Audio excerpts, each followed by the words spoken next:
ہمارے channel Urdu moral story میں خوش آمدید۔ ہمارے چینل سے روزانہ آپ کو سچی اسلامی کہانیاں سنائی جاتی ہیں۔ ان کہانیوں میں کوئی نہ کوئی ایسا سبق چھپا ہوتا ہے جو آپ کی زندگی سنوار سکتا ہے۔ آج کا واقعہ بھی ایسا ہی ہے۔ چلیے سنتے ہیں آج کی کہانی۔ ایک دفعہ ایک نصرانی بادشاہ نے چند سوالات لکھ کر حضرت عمر رضی اللہ عنہ کے پاس بھیجے اور ان کے جوابات آسمانی کتابوں کی روح سے دینے کا مطالبہ کیا۔ یہ سوالات کچھ یوں تھے۔ پہلا سوال، ایک ماں کے پیٹ سے 2 بچے ایک دن ایک ہی وقت میں پیدا ہوئے، پھر دونوں کا انتقال بھی ایک ہی دن ہوا۔ ایک بھائی کی عمر 100 سال بڑی اور دوسرے بھائی کی عمر 100 سال چھوٹی ہو۔ یہ کون تھے اور ایسا کیوں ہوا؟ دوسرا سوال، وہ کون سی زمین ہے جہاں ابتدائی پیدائش سے قیامت تک صرف ایک دفعہ سورج کی کرنیں لگیں، نہ پہلے کبھی لگی تھیں اور نہ ہی آئندہ کبھی لگیں گی؟ تیسرا سوال، وہ کون سا قیدی ہے جس کی قید خانے میں سانس لینے کی اجازت نہیں اور وہ بغیر سانس لیے زندہ رہتا ہے؟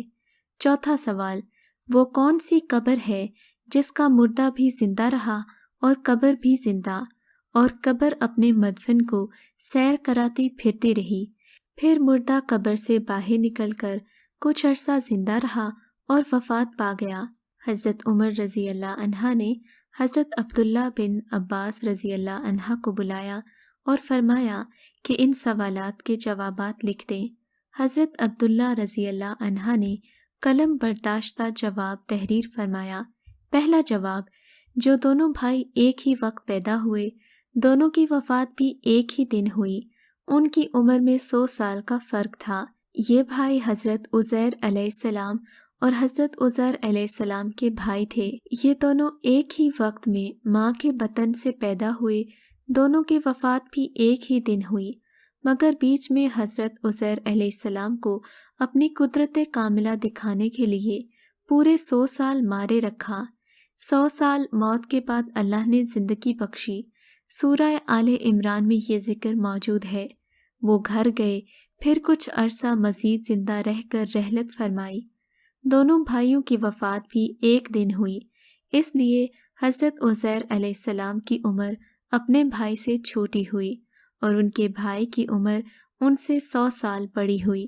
دوسرا جواب، وہ زمین سمندر کی کھاڑی کلزم کی تہ میں ہے جہاں فرعون مردود غرق ہوا تھا۔ حضرت موسیٰ علیہ السلام کے معجزے سے دریا خشک ہوا تھا۔ حکم الہی سے سورج نے بہت جلد سکھایا تھا۔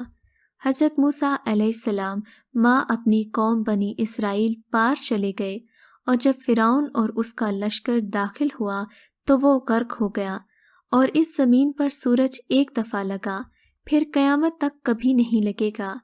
تیسرا جواب، جس قیدی کو قید خانے میں سانس لینے کی اجازت نہیں اور وہ بغیر سانس کے زندہ رہتا ہے، وہ بچہ ہے جو اپنی ماں کے پیٹ میں قید ہے۔ خداوند تعالیٰ نے اس کے سانس لینے کا ذکر نہیں کیا اور نہ وہ سانس لیتا ہے۔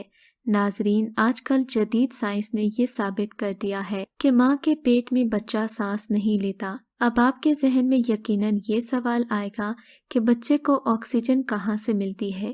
تو ماں کے خون میں جو آکسیجن موجود ہوتی ہے، جو ماں کے سانس لینے سے اندر جاتی ہے، وہی آکسیجن بچے کے خون میں بھی شامل ہوتی ہے۔ پھر جب بچہ پیدا ہوتا ہے تو اس کے پھیپھڑے تب کام کرنا شروع کرتے ہیں۔